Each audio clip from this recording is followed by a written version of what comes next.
Ladies and gentlemen, welcome to Tuesday, July 30th, 2013. This is Day 9 Daily number 613, where we learn to be a better gamer. Third time's the charm. In today's daily, we're going to be taking a look at Zerg versus Terran. The norm of how it is played, how people usually do it, and why it's hurtful to our Zergy little souls.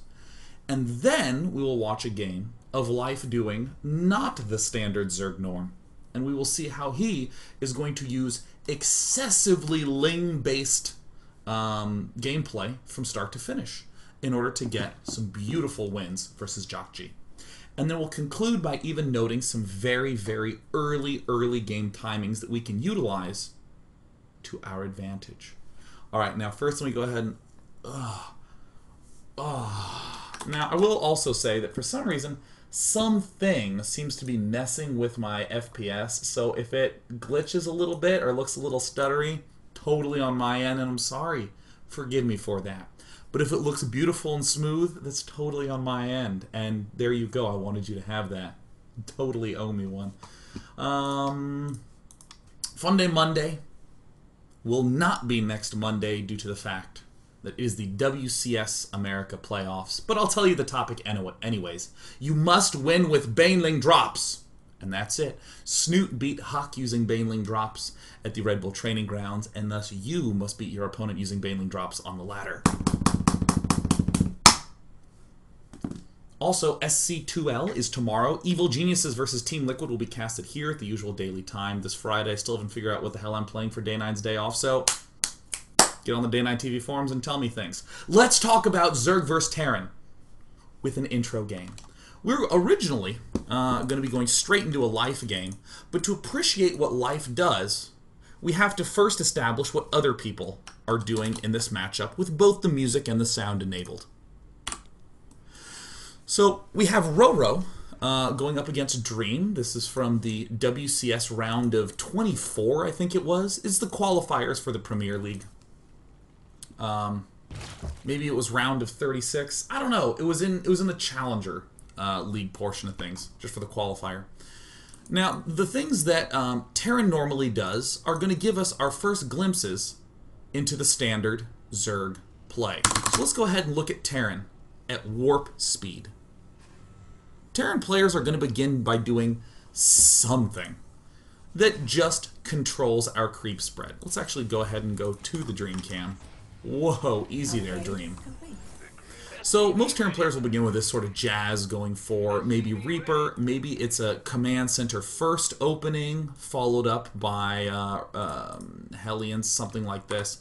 But generally, it's something that doesn't kill us, but it does tilt us. Scouting around for everything. Ew.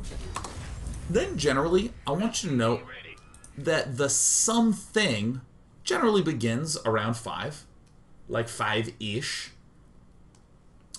And the Hellion contain, or whatever it may be, is going to last until around 10. Let's just see this in action. I'm going to hit the play button. Sometimes it's third command center, sometimes it's instantly straight up, mega fast into medevac. But basically 10 minutes is when this player will halt his pressure, or the pressure will be somewhat irrelevant. And medevacs and other things will begin to crop on up. If he goes for an expansion, it'll be a little after 10. That's fine, I just don't want you to keep track of 10 in your mind. Look at all these barracks getting into action. Oh yeah, a double engineering bay. Wop. We're gonna go ahead and take a brief pause at 10 minutes, but we can start to see exactly what's going down here at 9:30. All right, great. First, let's state the why the hell the Terrans do the Hellion opening. Why? So that way they can prevent our creep spread, Zergling, baneling, all-ins, struggle against lots of Hellions, and that's it. Oops, why is this not on? There we go. So yeah, it's basically a preventative technique that Terrans are doing. I don't want to die, so I'm going to get Hellions. And also, I don't want you to spread creep, so I'm going to get Hellions. It's just like a delay tactic. All the Hellions really say is, the game will go on longer. And 10 minutes is when it stops being this elongation plan and begins being a, and I'm going to fucking kill you plan. It's always good to have one of those in your gameplay. I just want my games to be so long. I want to play forever. 10 minutes I want you to keep in mind because this is when important things begin to wrap up. If your player was going for a really fast timing push, like he went for expand and then timing push, that timing push would come at 10.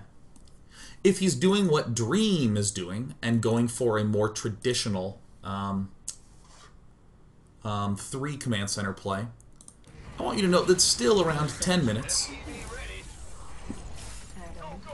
is when all his stuff is powering up. So we still see, you know, that these Hellions and Reapers doing some stuff, but also the Terran is really powering up to begin becoming a mega aggressive, well, superhero if you're a Terran player, but a total asshole if you're from the Zerg point of view. Now, there's a second little timing. Why did I say 10? Because 10, I just wanted you to keep track that all this jazz was going on at around 10. And the other two are 12 and 14, are when big, big, non-stop attacks start happening.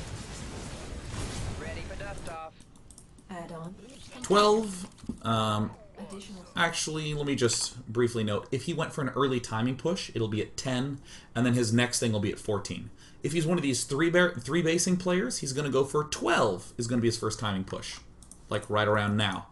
And 14 is the next big thing. But basically it always happens at 14. So we start to see, oh, our Hellion stuff is not working. Well, then Terran players are going to begin cranking up into high gear with this mega harassment. And then this is when the Zerg really feels like they're on the total defensive. We're noting these timings for a few reasons. One, it's going to be useful in our discussion when looking at lifestyle later on. But also, we can start to see sort of qualitatively how things look. From the Terran's point of view, he had map control at 10 minutes with this little Hellion Reaper thing. And then by 13 minutes, he still has not relinquished map control. He's just continuing to apply pressure, more and more and more and more, scanning, hitting at the front. This is when Zerg players feel the biggest squeeze, when these medevac drops are happening every which way. And we're actually going to watch this at ×4 speed, just so we can sort of see stuff.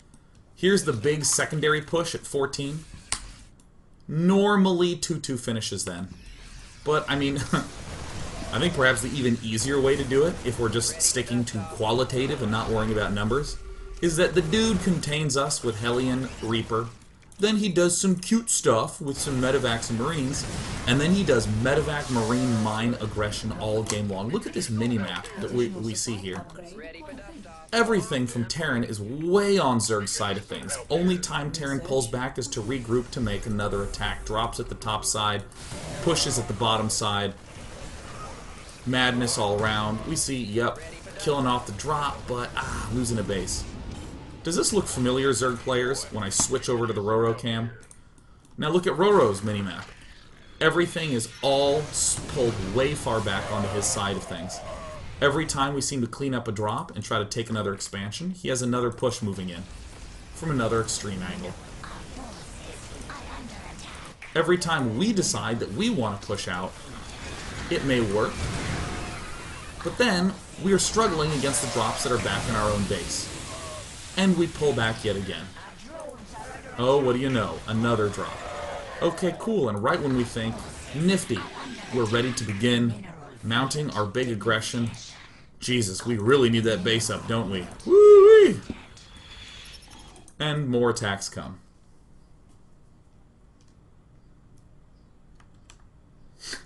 And as Castle09 puts, I'm selling this experience to you like it's an infomercial. Drowsy at night? Have nosebleeds when you wake up in the morning? Well, you might play Zerg vs. Terran. But don't worry, that's okay. All you have to do is take a little subscription of Prophasia. That's right. It's time to get out of Goldphasia and step on up to Prophasia. Maybe you can get some of that Grand Master from the disaster that is your play right now, but don't you worry, I have a solution for you. Here we go. We're going to come back to the Zerg side of things and talk a little bit about how Zergs respond to these three basic phases. Phase 1 is Terran Ultra Passive. Super defensive. Just taking an expansion up and getting these command centers up. Phase 2. Oops, went too far forward in the replay. Let's go to 8 minutes. Phase 2 that lasts for a very long time is the Hellion Contain. Even up to like 12 minutes. We still have, oops, even up to 10 minutes, since I can't scrub to 11 minutes. Even up to like 11 minutes. Phase 2 is going on. And then the biggest, Phase 3, which we were in the midst of, this non-freaking stop aggression on all fronts. How on earth do we deal with that? Let me show you traditional Zerg through the eyes of Roro. This will provide us the starting point to begin looking at what life will do in part 2. So most Zergs begin by saying, well, hey, if you are not going to be applying pressure to me early on, great, I'm going to power. I'm going to get a lot of drones. If you're cutting corners, I'm going to try to cut more corners. We see these cropping up very swiftly in play. 15 hatch. I could be conservative and save up and build a spawning pool right now, but hey, no worries. We're just going to build up more drones because we know he's going to be pretty passive. And in fact, we're going to build up to 17 drones. In fact, we're going to get an extractor before we even begin building a pool. And there's the pool going down. Okay, so we're still in phase 1. Terran not really going to be pressuring us. More drones coming out. Are we saving larvae for zerglings? F no. We're just going to defend ourselves with the queens, and here we see the spawning pool's done. Zerglings are going to be 4, and no more. No spine crawler, no zerglings, no nothing, because Terrans so rarely will be applying pressure to us. Now, we're not a dumb Zerg. We're not going to not scout our opponent. So Roro does the smart thing, goes straight to the expansion, and confirms indeed there is an expansion. But beyond this, nothing but drones. Now, you saw a building get constructed and canceled. Just ignore that. Doesn't matter for our purposes. Now, what most players will begin doing now is they will begin trying to ask the question, how the hell do I stay alive with those pesky Hellions? And the answer for most players is to begin building an extra queen. But nothing more. Because, man, we really need to start preparing for Phase 3 of Terran's plan, which is this big marine medevac mine crap. Now, if I were doing a Terran daily, I'd be calling it this beautiful marine mine medevac, micro-based play, very intensive, skill-based strategy. But because I'm doing it from the Zerg player's point of view, I'm talking about that evil, scum-sucking, soul-crushing bummer of a strategy, that ugly, totally broken, imbalanced, and enraging, and unfair, and probably no one will ever marry that strategy because it's just so wretched. That is how I'm going to be describing this biomine play today. So great. Creep spread begins to move out. And here comes one of the biggest corners we'll see Zerg players cut. If you are going for contain-based play, I'm going to take an expansion really fast. Extractors going down at 6:30. Zerglings coming up just enough to deal with this annoying harassment. Just enough. We saw some get built. But we're going to see it go back to drones again. Another traditional answer. Double Evo Chamber. We got to prepare for that really late turn play from Terran. So we're going to be throwing these up around 7 minutes so that by 8 minutes we can get 1-1 upgrade started. And then drones, drones, drones, drones, drones, drones. Looking forward to the weekend. Okay, cool. So, layer and macro hatch and lots of passivity. It's going to be passivity from Zerg because Phase 3, the way we're going to handle it, is we're going to get a baneling nest for precautionary elements. We're going to begin getting all our gas geysers up because boy howdy do we need a lot of gas for mutalisks. And we see the instant mutalisks, instant spire coming out of Roro. So remember 12 minutes? 12 minutes ring a bell? 12 minutes is when he's going to start applying pressure to us. Oh my goodness. I hope that we can wind up getting our precious defense up at 12 minutes. 11:30 is this moment I want seared into your head. This is the traditional Zerg look. Let's describe the traditional Zerg look. A Zerg player desperately trying to get upgrades to stay ahead of his opponent, while trying also to get a spire up to deal with the inevitable soon drops, which we can actually see right here in the production tab. And because I'm hoping my defense is good enough, I'm going to even get an extra expansion up right before he strikes. I'm going to get my baneling upgrades. I got all the drones I think I'll ever need. And I have just enough zerglings to have stayed alive by then. Queen count is at 6. It's pretty high. They're all just defensive tools. They're all just creep spreading tools. All the moves we did early on were to stay alive. All the timings we did were to cut corners and to go for economy. We did no attacking. Literally 0 attacking. This is a moment where we think, there's hope at the end of the tunnel. I did it. I got him. And now is when we're making a lot of lings. Notice when the lings are built.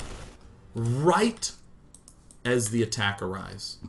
I want that seared into your brain. I want your brain to be on fire with this image. I want it to be like if you accidentally left your PlayStation on all night on your screen and forgot to turn your TV off, and there it is, burned in indelible, not ink really, but like indelible lights. That, I want it stapled to your forehead, okay? Visceral today. It's a defensive structure. These are defensive timings. This is a defensive move to take an expansion.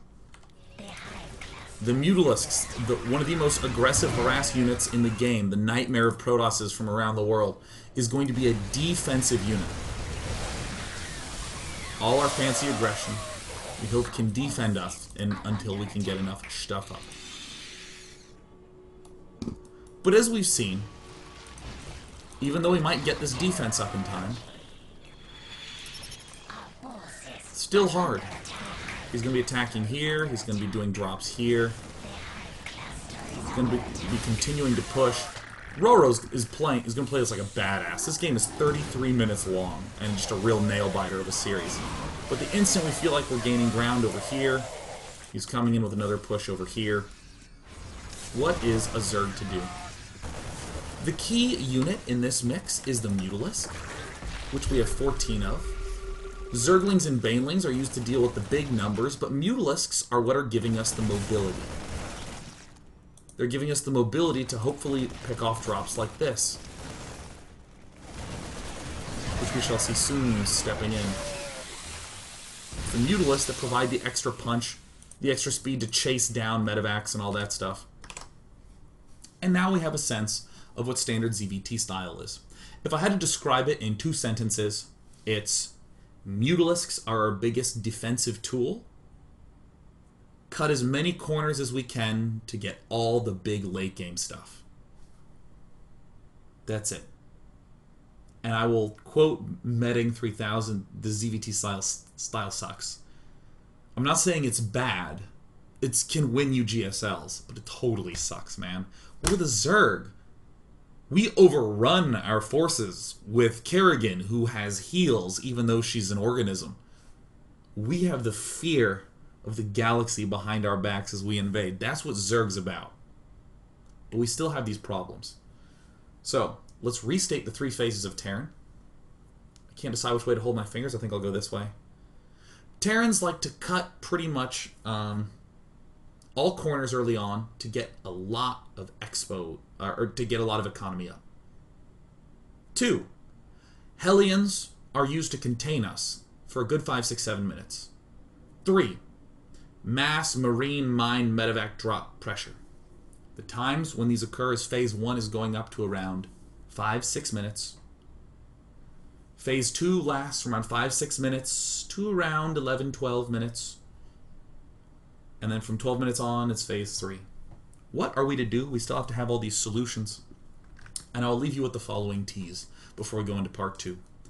Life is going to solve this with an almost exclusively Zergling-based play. He's going to be using massive numbers of Zerglings. And we're going to see how that simple statement will simplify all of our problem-solving requirements as we head into Life's game versus Jjakji. So stay tuned, because part 2 is coming up in literally 2 minutes. Literally. And we're in between now and then, we're going to play music. Literally.